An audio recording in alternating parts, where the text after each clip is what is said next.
Sage Wanderer here, coming at you from my van down by the river.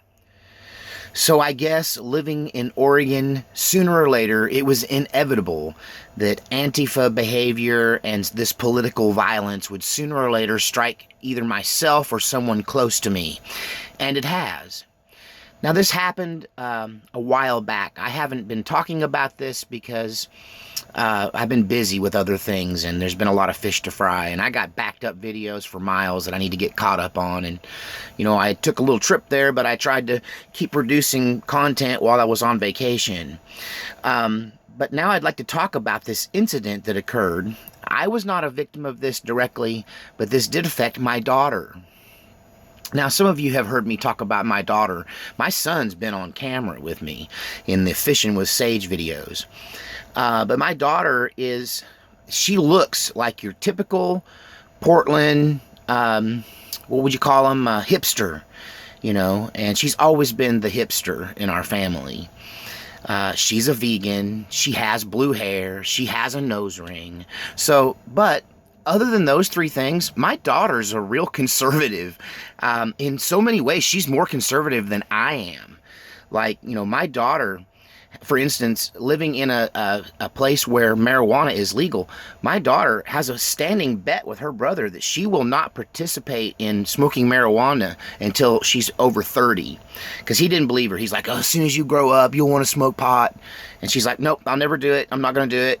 You know, no one's going to make me do it. She's really stubborn, and she's very conservative, despite the veganism and the blue hair and the nose ring, ironically. So she's one of those people that doesn't match the stereotypes directly. And so on her car, she had a sticker that she put on about 10 days ago. And this sticker wasn't on her car for more than a couple of days until this incident occurred. Now, the sticker was a heart with the stars and stripes. So it was red, white, and blue, stars and stripe, heart. And it was she put it on her car. She's got her first car. It's her that she bought on her own. I had nothing to do with it. Well, I helped her pick it out, but make sure she got a good used car.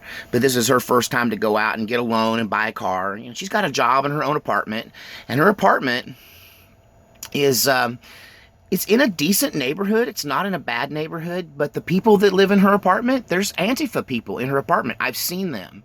Some of my information kind of comes through this connection when I talk about Antifa, because she's surrounded by these people. And I guess she thought they would leave her alone because she had blue hair and she likes dogs, and she's a kind of a PETA activist to some degree, or would be if I didn't hold her back all the time going, hey, you got, you know, respect human rights. Humans have rights too, because she's all about animal rights.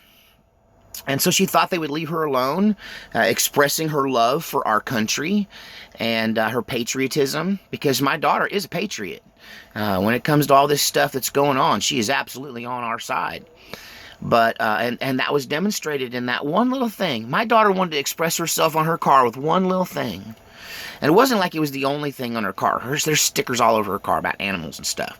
And this was just there. And it was on one window, on the side rear window of her car, where the rest were on, like, the back of the car. But they busted out that window, and we all believed that it was everything to do with that heart and that red, white, and blue. And they even think they know who did it, you know, because there's an angry Antifa member in their apartment complex that, you know, he goes around and stomps around in combat boots all the time. Now, my daughter has a boyfriend who wasn't happy at all about that. And I do like that, you know, God's blessed her with a really good boyfriend, because this guy, you can't teach passion and heroism. And, you know, these soy boys that are everywhere that just are passionless and have no ethics and don't think like real men. They don't have, there's not a heroic bone in their body. She didn't get one of those. She got one of them old school boys. They're still around. There's a few of them, and she lucked into one. And, you know, I'm proud of him. He's a very, very manly young man, and he definitely is dedicated to protecting my daughter. And so he's more like me, and instead of me trying to make him heroic or courageous, I have to do him the way people did me, and I have to be the brakes for him. I have to be the reins. I have to rein him in. I'm like, well, slow down there, Hoss. Let's think this through. Let's do the smart thing, not the satisfying thing. Let's have the passion, but keep it under control. Because he wanted to camp out in the car with his rifle and wait for the guy to come back. Put that sticker right back up, and about the time he sticks that stick through the wall or window, whatever he did to their window to bust it out, that he was going to be waiting on him. And I'm like, yeah, you can't do that. they call that murder in Portland, in Oregon. You can't do that. Best thing to do, pay the deductible, get the window replaced. That's what insurance is for. Alert the police, file a report, be an adult. This is how they kind of win. They can do this to us, but we can't really fight back at this point. It's just, how do you fight against childishness? How do you fight against babies? The Antifa and people like that, they fight like children, like babies. It's about to get real and grown up in here, though. I got to tell you, things are heating up. But I thought I would share with you that my own daughter, who looks on the surface to be one of them, wasn't even allowed to express that little red, white, and blue heart on her car without having her window busted out here in Oregon. And, it soured her a little bit. I think that, it's pushed her even further to the right.